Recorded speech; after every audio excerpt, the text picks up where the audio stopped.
Hi, Mr. Angelo. Thank you very much for giving us a bit of your time this morning, afternoon, where you are currently.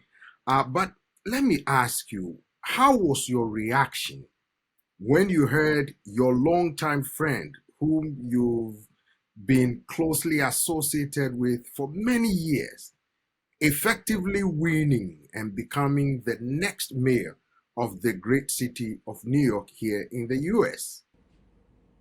First, it was delightful news, in part because, I know a lot of Democrats, uh, people associated with the Democratic Party. I do know some Republicans too, but mostly I know Democrats. And I, looking from the outside in, I immediately felt that Zoran Mamdani was sort of the shakeup that the Democrats were looking for, regardless of where it leads.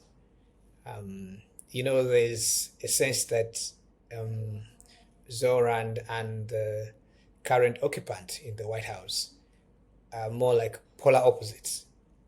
One is a self-avowed, right of the Republican Party, and Zoran, self-declared social democrat, which I had to look up, by the way, is evidently on the left of the party.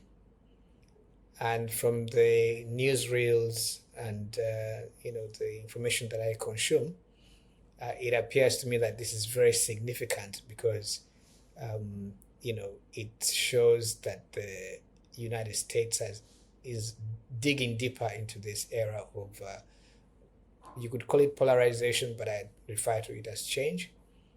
And the fact that he's able to contribute in this very significant way is very heartwarming for me, especially because I look back and I'm like, okay, I met him when he was much younger, still very, boundlessly curious, very invested in the rigorous process of, discovering his values, centering himself, and looking for a way to contribute to the world.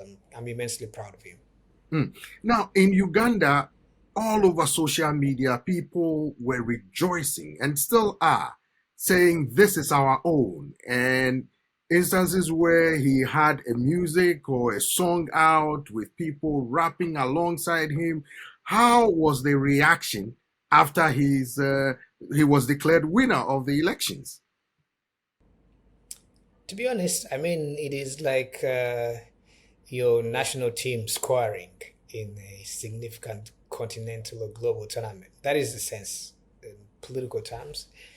People felt that this is like a significant touch point in Uganda's at least international contacts.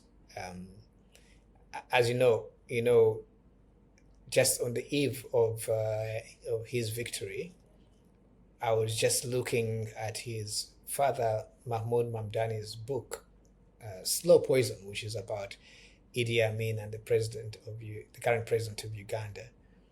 And I was thinking, it's funny how the universe brings these things to the fore. And I think many people have been saying that uh, Zoran and the name Mamdani now being associated with Uganda will enter that pantheon of you know global inflection points, where Iraq by Saddam, and Libya by you know Comrade Gaddafi, and then Uganda by Idi Amin. Now you know Uganda again. It seems, at least certainly for New Yorkers who represent sort of a meeting of nations in that place. They will think of when they think of Uganda, or when the world thinks of Uganda, they might think of Mamdani now. Mm. You know, a lot of people said he has not shied away from speaking about his time in Uganda.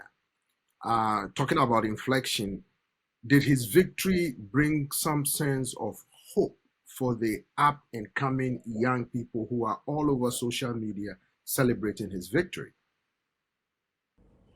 I think so. There's there's first of all the structural uh, evidence of his time. He is in his mid 30s, just about, um, and that kind of it ticks much closer to the the average age of the African professional. So post university, basically getting ready to do something with their lives. That's their age.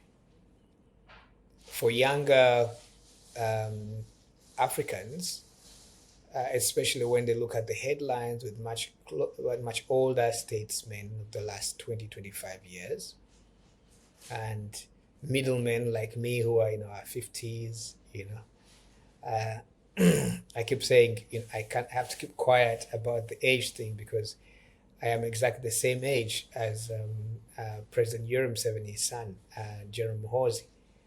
So at home, I don't criticize him because you know he bears that burden, if you like, of the middle generation who are kind of trapped in purgatory. They are not making their impact to the world, which is being dominated by their fathers or grandfathers in some cases, and they are not tracking with younger people who are being steered in multiple directions, especially by this new information society. So Zoran is right there in the. He'll be, sort of one of the brightest stars of sort of the new movement going forward, pushing people like me on the side, and suddenly sweeping. The older generation already are receding in the imagination of younger people. So basically, announcing himself as that is something new that we must pay attention to. Talking about the age gap, you stayed as friends for a long time when you worked together. He came to intern while you were working in Uganda. How did you manage to stay in close contact with him all these years, over a decade? Yeah, well, I'll tell you. I'll tell you what. My inclination had always been to work with younger people, and this is something that I came to maybe in the early 2000s, maybe 2003, 2004. But when I got to the newsroom, because you know my general disposition was, if someone came over and said, Angelo, this is what I'm trying to do, I'll try and help. And when people ask me that question, because I think it was written in that I had been assigned to mentor Zoran, the fact of the matter is that I was holding that kind of position in the newsroom. So a lot of interns who would come, whether formally through our system of, induction of young journalists, or informally through their connections, would ultimately land on my desk. And what I would do is then try and meet their expectations. And so it was with Zoran, whose dad had set up this arrangement for him to matriculate, I think, during his summer, that's he spent in Uganda, through the newsroom. And they monitor and monitor publications. As you know, it was like an independent publishing house. It had a radio station. It was associated with a TV station, Nation Media, and the newspaper itself is where what you call independent voices congregated, and had been doing that for 15 years by the time he got there. So it was a good place, still is, for someone who would like to look at Uganda from a more critical lens and politics in general. So he of course joined the newsroom. He was a bit shy at the beginning. Newsroom is a busy place, Right. but he made friends quickly, and we also discovered that he had a passion for creative things. So like he really was interested in sports. he surprised me later with that music thing. But I knew he was very invested in creative things, which is not surprising. His mom is an award-winning filmmaker, and so we had to like find creative ways to convey, if you'd like, the zeitgeist of Ugandan public affairs to him. I think that was the expectations of his obviously influential dad.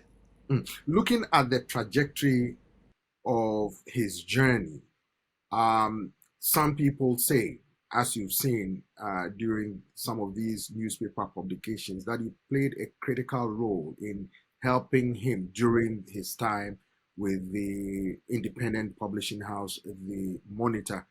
Uh, how would you how would you react to those, and what are your feelings about your relationship with him, which you have kept till date? My sense is, and this was told to me no less by Steve Krasner. Steve Krasner, actually, I was thinking of him this week because he wrote a book about sovereignty being organized fiction. He's the guy who, sorry, no, he's the professor at Stanford who recruited Condoleezza Rice.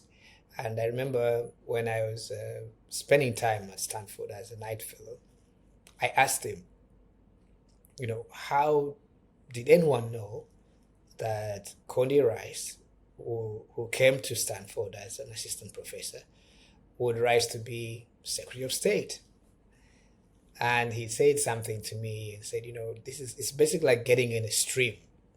When you get in a stream, it carries you wherever that you have the energy to push it.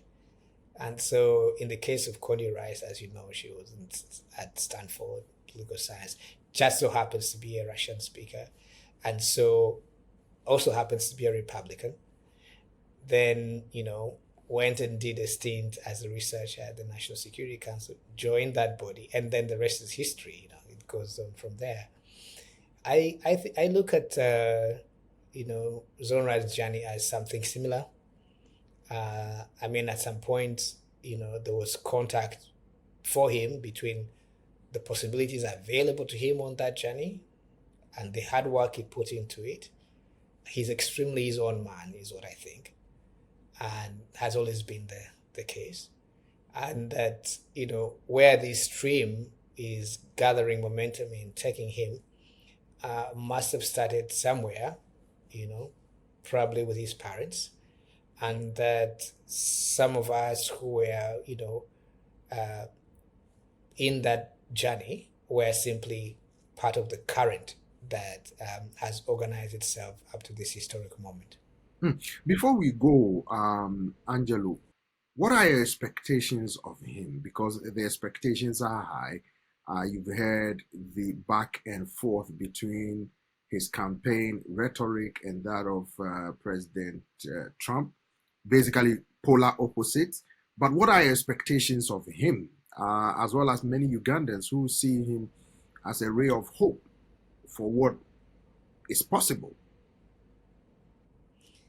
Actually, I have the benefit of history now because I was um, doing another fellowship in Washington, D.C. in 2007, going into the winter of 2008.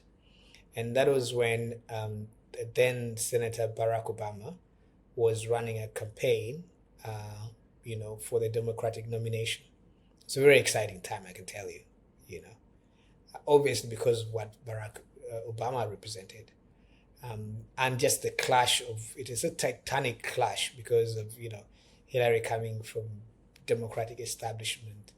Africa actually loved her husband Bill Clinton, who was a visitor to Uganda and very supportive of our leaders, and that whole energy, I feel some of it now with Zohran Mamdani's entry into American politics. If I were to wager, I think that first and foremost, he will try within the limits of government and governing to deliver on his campaign promises. I think you can take him as a man of his word. If he fails, he will fail spectacularly, but not for the want of trying. I think he's going to try his very best and work very hard at it to do, I think, his three signature campaign promises on essentially fair rent and cheaper travel and a more affordable living standards for New Yorkers. So if that goes well, we know where that path is, and just to kind of go by that reference to a river that Steve Krasnow is talking about, I think that it could very well take him to the Senate, and then all bets are off. Thank you very much, Angelo. I appreciate your thought, and we wish Mr. Mamdani, the newly elected mayor of New York, the best. We'll continue with this conversation another time as he progresses with the stream that you spoke about. Thank you very much, Angelo. Thank you, and Godspeed. Thank you. Thank you.